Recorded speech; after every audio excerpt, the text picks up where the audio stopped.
최근 한 독일 게임 개발 회사가 3차 세계대전을 가상한 전략 시뮬레이션 게임을 출시하며 광고 속의 중국을 서대만이라고 표기해 화제가 되고 있습니다. 대만이 중국을 흡수한 상황을 가상한 지도에서 중국 본토가 서대만으로 신장 위구르 지역이 위구르란 독립국가로 표시됐고 오히려 외몽골이 중국 영토로 나온 겁니다.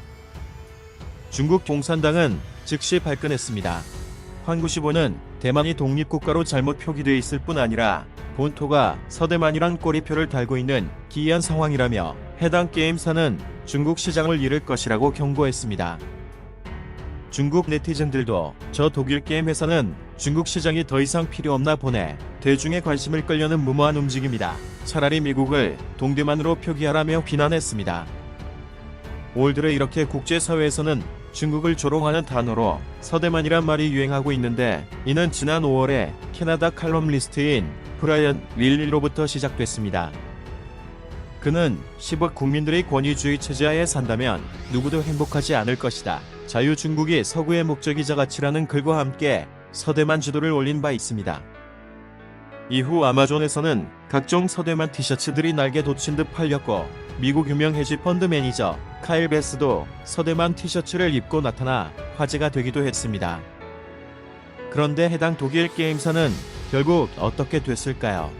중국 공산당의 심기를 건드렸던 다른 기업들과 마찬가지로 불매운동 위협으로 결국 무릎을 꿇고 광고를 중단하고 말았습니다.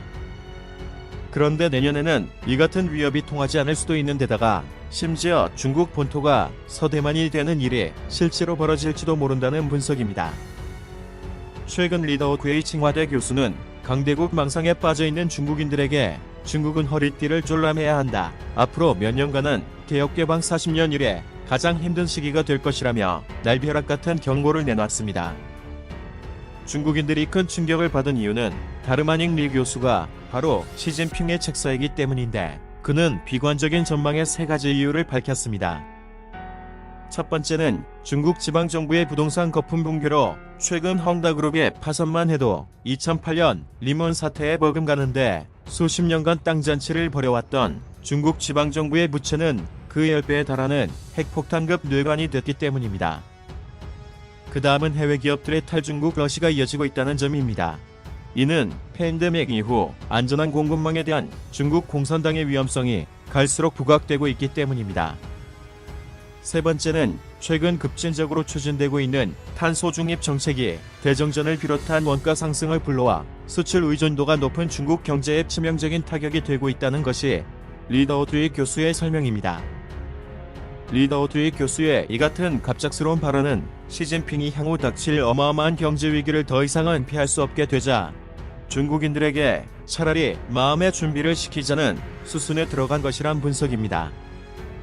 실제 현재 중국에서는 철밥통으로 여겨지던 공무원들의 임금까지 삭감할 정도로 심각한 위기가 닥쳤는데 삭감폭은 무려 20% 이상입니다. 중국 항저우의 한 공무원은 갑작스러운 월급 삭감으로 생활에 큰 타격을 받고 있다면서 앞으로 끼니를 굶고 자녀 교육을 포기해야 하는 게 아닌지 모르겠다고 하소연했습니다. 이 때문에 중국 당국은 과거에 엄격히 금지했던 공무원들의 투잡도 허용하기 시작했습니다. 퇴근 후 택시 운전이나 음식 배달을 해도 당기율 위반으로 치지 않겠다는 기사를 낸 겁니다.